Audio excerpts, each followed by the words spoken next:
বাংলাদেশ জাতীয় দলের পরবর্তী সিরিজ থেকে খেলার জন্য সাকিব আল হাসানকে বিবেচিত হবেন। বিসিবি সভা শেষে এমনটাই জানিয়েছেন মিডিয়া কমিটির চেয়ারম্যান আমজাদ হোসেন। বিসিবি পরিচালকরা সাকিবকে ফেরানোর দাবি উত্থাপন করেন। ফিটনেস বিবেচনায় হোম ও অ্যাওয়ে সিরিজে রাখার পরিকল্পনা বোর্ডের।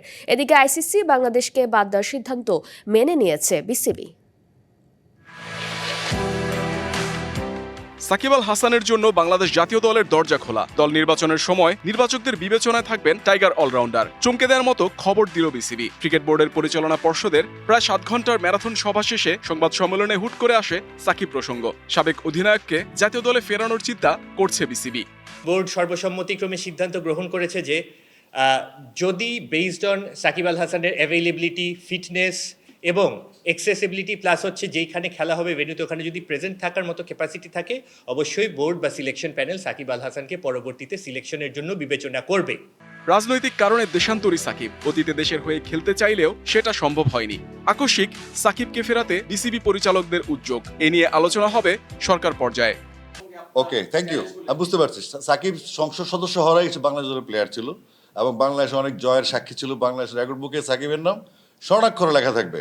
তো আমরা ওই অ্যাঙ্গেল থেকে সাকিবকে সম্মান দেওয়ার জন্য তার মনের যে ক্ষুধাটা, তার যে আকুতিটা, সেটাকে ভালোবেসে এবং তাকে রেসপেক্ট জানিয়ে আমরা সিদ্ধান্তটা নিয়েছি।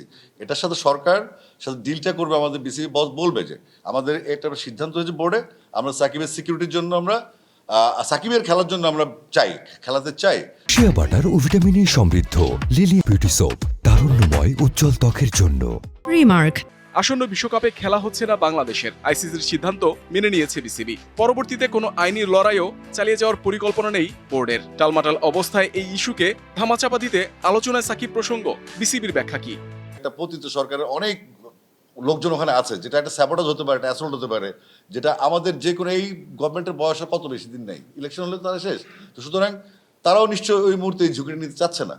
আমরা আইসিসির কাছে অ্যাপিল করেছি, আইসিসির ইভেন্ট। আমরা